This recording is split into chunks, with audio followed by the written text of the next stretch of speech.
문화, 콘텐츠, 스토리, 중국, 대만 얘기를 함께하는 입문 채널 대근이티 의 대근입니다. 면 자연스러워졌네요. 네, 아주 잘 외웠어요. 최근에 그 한강 작가가 노벨문학상을 탔고, 한강 작가의 중요한 소설 중에 작별하지 않는다라는 소설이 있어요. 이게 이제 제주 4.3 사건을 소재로 한 소설이거든요. 그래서 굉장히 이슈가 많이 됐는데요. 우리나라에 제주 4.3 사건이 있다면 대만에도 이와 매우 비슷한 사건이 있었습니다. 바로 우리가 228 사건이라고 부르는데요. 1947년 2월 28일 날 일어나서 228 사건이라고 불러요. 오늘날 대만 현대사 그리고 오늘날의 대만을 이해하는 대단히 중요한 역사적 사건이에요. 그래서 그 얘기를 한번 해볼까요? 좋습니다. 대만은 1895년도에 시모노세키 조약에 의해서 청나라가 일본에게 할양을 해주었죠. 그래서 일본의 첫 번째 식민지가 되었습니다. 그리고 1945년까지 50년 동안 일본의 식민지로 지냈습니다.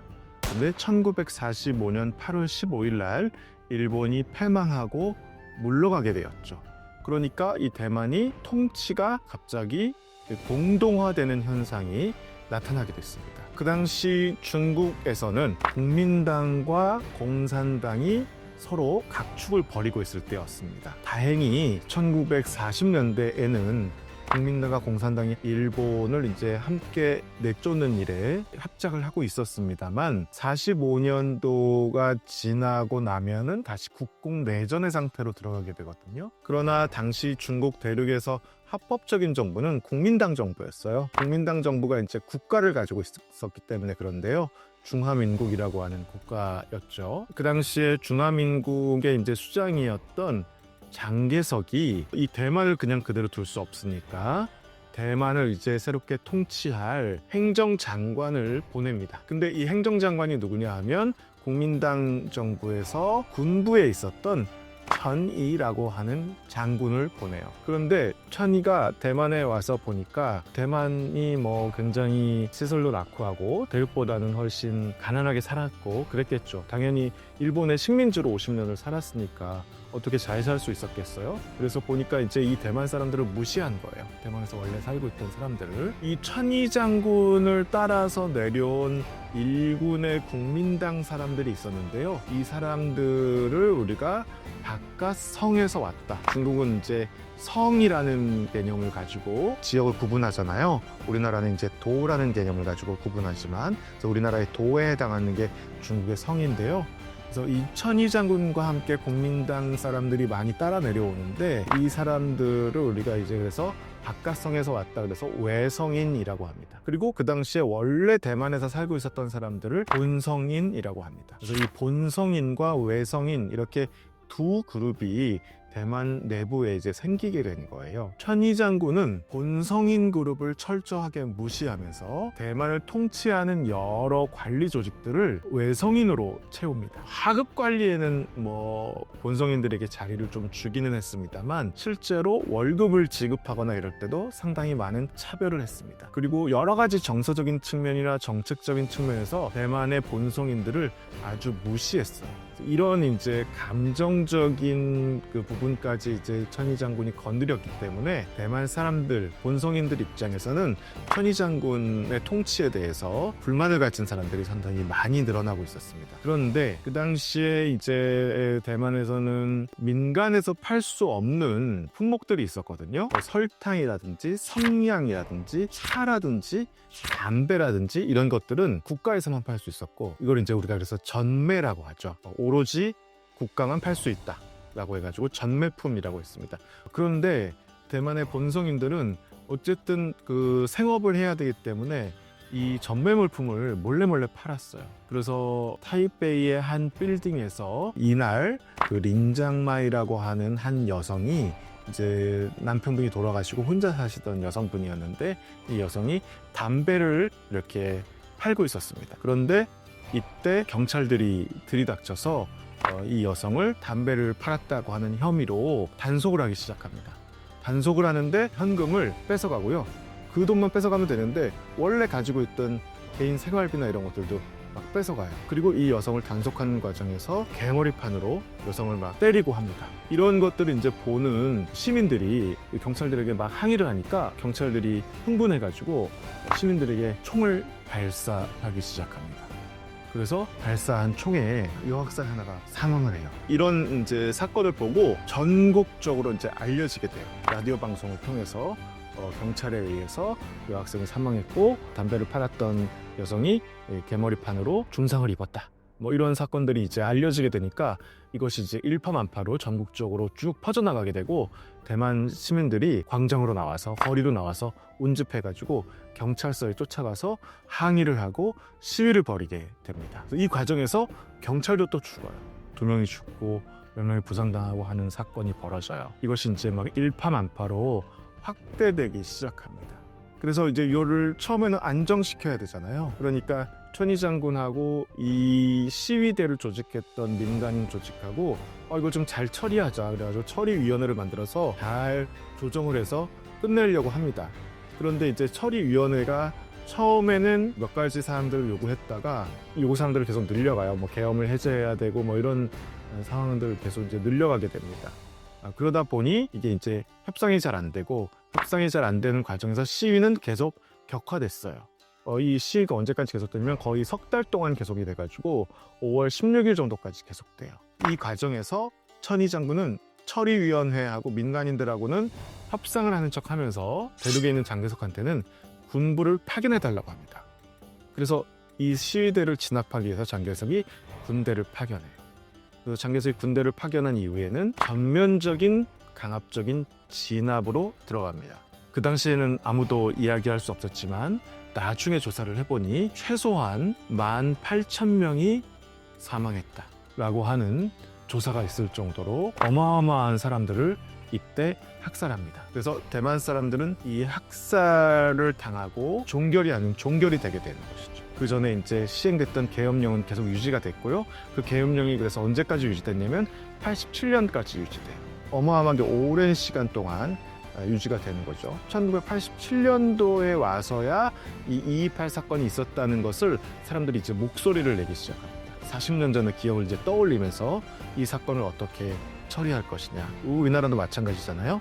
87년도에 민주화 운동이 되면서 다양한 역사적인 사건들을 다시 복귀하는 그런 일들이 있었잖아요. 5.18 사건도 그렇고 4.3 사건도 마찬가지입니다. 정식으로 우리가 논의하기 시작한 것은 민주화 운동 이후의 일이에요. 그 전에 예를 들면 현기영 작가가 순이 삼촌이라고 하는 소설을 가지고 4.3 사건에 대해서 고발하듯이 발표를 했는데 4.3 사건이라고 하는 소재를 가지고 소설을 썼다는 이유만으로 끌려가고 하던 시절이 있었거든요. 아무도 얘기하지 못했던 4.3 사건에 관한 기록을 소설로서 처음 밝히게 되거든요. 대만에서도 2.28 사건이 이제 이슈가 되고 87년 이후에 다양한 논의들이 이제 시작이 됩니다. 어쨌든 이 당시에 대만 사람들은 일본 사람들이 물러가고 중국 사람들이 내려왔기 때문에 그래도 같은 동족이니까 일본 사람들보다는 낫지 않겠나라고 하는 기대를 품고 있었는데 그 기대가 완전히 산산조각이 났고요. 개가 가니까 돼지가 왔다. 이런 말로 대만 사람들은 이런 상황을 표현했어요.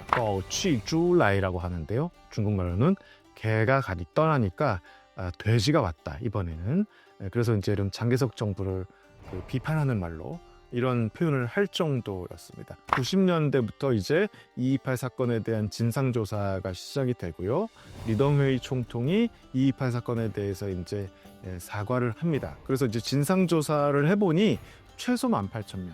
그런데 이 18,000명이 죽은 것에 대해서 누가 죽었는지도 정확하게 다 알 수도 없어요. 유고를 발굴하거나 이런 일들을 통해서 알아내는 건데 누가 누군지 알 수도 없어요. 실제로 신분이 밝혀진 분들은 수백 명밖에 안 되는 그런 상황이에요.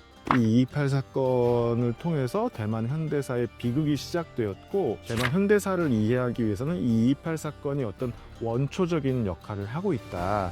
그렇게 얘기할 수 있습니다. 그래서 이 2.28 사건을 통해서 외성인과 본성인 간의 갈등이 극심하게 이제 시작이 된 거고 대만은 오늘날까지도 이렇게 외성인과 본성인 사이의 갈등이 가장 큰 국가 내부의 갈등, 사회 내부의 갈등이라고 말할 수 있습니다. 외성인들은 중국에서 건너온 국민당을 지지한 사람들이고요. 근데 대부분 그 당시에 분들은 많이 돌아가셨을 거 아니에요.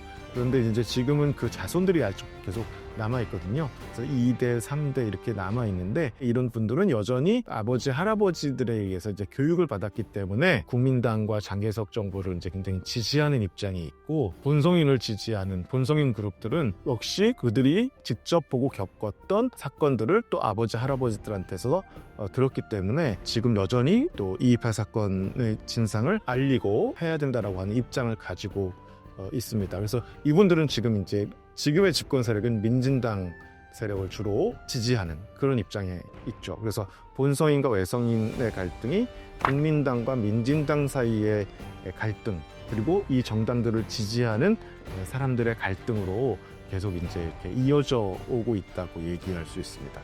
장개석은 이 2.28 사건을 이런 식으로 포괄적으로 처리하는 과정을 통해서 대만 내에서의 자기의 통치 권력을 절대적으로 강화하는 계기로 삼습니다. 그리고 이것을 처리하는 과정 속에서 대만 내부의 엘리트 지식인들을 어마어마하게 또 숙청합니다. 그래서 많은 엘리트 지식인들이 일본이나 이런 동남아시아나 이런 데로 망명을 하기도 하고 피신을 하기도 했지만 많은 사람들은 이 장개석의 포갑 정치에 의해서 돌아가시는 이런 상황들도 벌어지게 됐어요. 이것이 대만 현대사의 비극이고 이것 때문에 이제 오늘날의 대만 사회의 내부의 갈등이 계속되고 있다 이렇게 얘기할 수 있습니다. 2.28 사건을 주제로 한 영화가 있어요. 허우샤오시엔 감독이 만든 비정성시, 슬픈 도시라는 뜻인데요. 우리나라에는 비정성시라고 소개가 됐어요. 그래서 이 비정성시라는 영화가 바로 2.28 사건을 소재로 한 영화고요. 대만 영화의 위대한 수작이라고 이야기들을 하고 있습니다. 만약에 보실 수 있다면 2.28 사건을 잘 이해하실 수 있지 않을까 하는 생각이 듭니다. 2.28 사건 때 대만에 있던 한국인들도 또 죽었어요. 많은 숫자는 아니지만 그 사건에 휩쓸려서 한국인들도 죽었고 또 일본인들도 죽었습니다. 그래서 이제 나중에 대만의 정부가 진상조사위원회를 차리고 이것들을 다 조사한 뒤에 사과하고 또 이러면서 그 당시에 이제 이 사건이 일어났다라고 하는 것을 전국적으로 알렸던 라디오 방송국이 있었거든요. 그 라디오 방송국이 있었던 자리를 2.28 기념 공원으로 만들고요. 그 라디오 방송국 건물을 2.28 기념관으로 만들어요. 지금도 가시면 타이베이 시내에 2.28 기념 공원이 있습니다. 우리가 뭐 여러 군데를 다니실 수 있지만 이 2.28 기념 공원과 2.28 기념관을 가셔서 한번 이 역사를 체험해 보시는 것도 좋지 않을까 생각이 들어요. 우리나라 분들이 타이베이에 가시면 중정기념당을 굉장히 많이 가요. 중정기념당은 장개석을 기념하는 기념관이거든요. 그래서 이제 뭐 굉장히 화려하게 지어놨죠. 그리고 또 근위병의 교대식 때문에도 유명한데, 그래서 많은 사람들이 2.28의 발포 책임자가 누구냐, 장개석 아니냐 라고 이제 계속 추궁을 하는데, 국민당 정부 인사들은 국민당이 개입한 것은 인정하겠다. 그러나 장개석이 이 2.28 사건에 직접 개입했다라고 하는 증거는 없다. 또 발포를 명령했다는 증거도 없다. 하면서 장개석과는 굉장히 선을 확실하게 긋는 모습을 지금까지도 보이고 있거든요.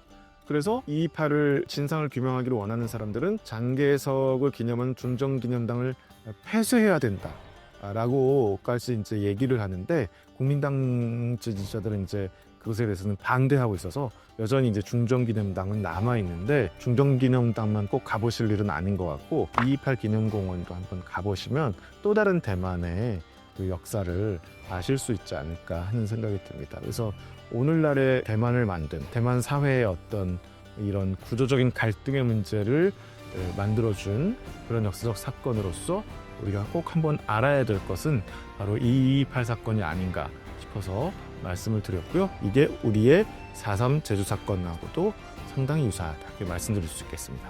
대균이 TV 대균입니다.